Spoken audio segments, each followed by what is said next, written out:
നമസ്കാരം. മലയാളി വാർത്തയിലേക്ക് സ്വാഗതം. ഇടുക്കി കട്ടപ്പനയിലെ ഇരട്ടക്കൊലപാതകങ്ങൾ നരബലിയെന്നും ആഭിചാരക്രിയകളെന്നും പ്രചരിച്ചെങ്കിലും അത്തരം വാദങ്ങളെല്ലാം പോലീസ് തള്ളുകയാണ്. മാനഹാനി, തർക്കം തുടങ്ങിയ കാരണങ്ങളാണ് കൊലപാതകത്തിന് കാരണമായി പോലീസ് പറയുന്നത്. കക്കാട്ടുകടയിലെ വാടക വീട്ടിൽ പൂജകൾ നടത്തിയിരുന്നതിന്റെ ലക്ഷണങ്ങൾ കണ്ടെത്തിയതോടെയാണ് അഭ്യൂഹങ്ങൾ പ്രചരിച്ചത്.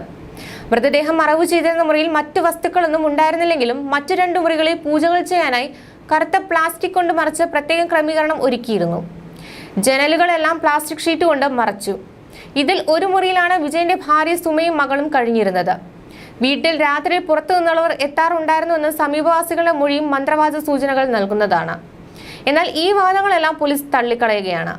മുഖ്യപ്രതിയായ നിതീഷിന് നിയമപ്രകാരം വിവാഹം ചെയ്യാതെ വിജയന്റെ മകളിൽ ഉണ്ടായ ആൺകുഞ്ഞിനെ 5 ദിവസം മാത്രമുള്ളപ്പോൾ ശ്വാസം മുട്ടിച്ച് കൊലപ്പെടുത്തുകയായിരുന്നുവെന്ന് പോലീസ് പറയുന്നു. തർക്കത്തിനിടെയാണ് വിജയനെ ഷട്ടിൽ പിടിച്ചു വലിച്ച് നിലത്തിട്ട ശേഷം നിതീഷ് ചുറ്റികൊണ്ട് തലക്കടിച്ച് കൊലപ്പെടുത്തിയതെന്നും പോലീസ് പറയുന്നു.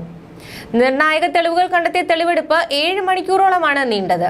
വിജയന്റെ മൃതദേഹാവശിഷ്ടങ്ങൾ കാർഡ്ബോർഡ് പെട്ടിയിലാക്കിയാണ് പോസ്റ്റ്മോർട്ടത്തിനായി ആംബുലൻസിൽ കോട്ടയം മെഡിക്കൽ കോളേജ് ആശുപത്രിയിലേക്ക് കൊണ്ടുപോയത്. തൊഴുത്തിലെ തെളിവെടുപ്പ് ഇന്നും തുടരും. അതിനിടെ കക്കാട്ടുകടയിലെ വീടിനെ കുറിച്ച് സമീപവാസികൾക്ക് പങ്കുവയ്ക്കാനുള്ളത് ദുരൂഹതകൾ നിറച്ച അനുഭവങ്ങളാണ്. പകൽ ആളനക്കമില്ലെങ്കിലും രാത്രിയിൽ മാത്രം ആളുകൾ എത്താറുള്ളതായും ഇവർ പറയുന്നു. 7 മാസത്തോളമായി വിഷ്ണുവും നിതീഷും ഉൾപ്പെടെ ഇവിടെ വാടകയ്ക്ക് താമസിക്കുകയാണെങ്കിലും മറ്റ് ആളുകളുമായി യാതൊരുവിധ ബന്ധങ്ങളും ഈ കുടുംബത്തിന് ഉണ്ടായിരുന്നില്ലെന്ന് അയൽവാസി ഉമ്മിക്കുന്നേൽ ജിസ് എബ്രഹാം പറയുന്നു. ഇന്നലെ അസ്ഥികൂടം കിട്ടിയ വീടിന്റെ 200 മീറ്റർ മാത്രം അകലെയാണ് ജിസിന്റെ വീട്. എന്നാൽ ആ വീട്ടിൽ 2 സ്ത്രീകൾ ഉണ്ടെന്ന കാര്യം നാട്ടുകാർ അറിയുന്നത് പോലീസ് എത്തുമ്പോൾ മാത്രമാണ്. റോഡിൽ നിന്ന് നോക്കിയാൽ കാണത്തക്ക വിധം ഉയരത്തിലുള്ള കൽക്കെട്ടിന് പിന്നാലെയാണ് വീട്.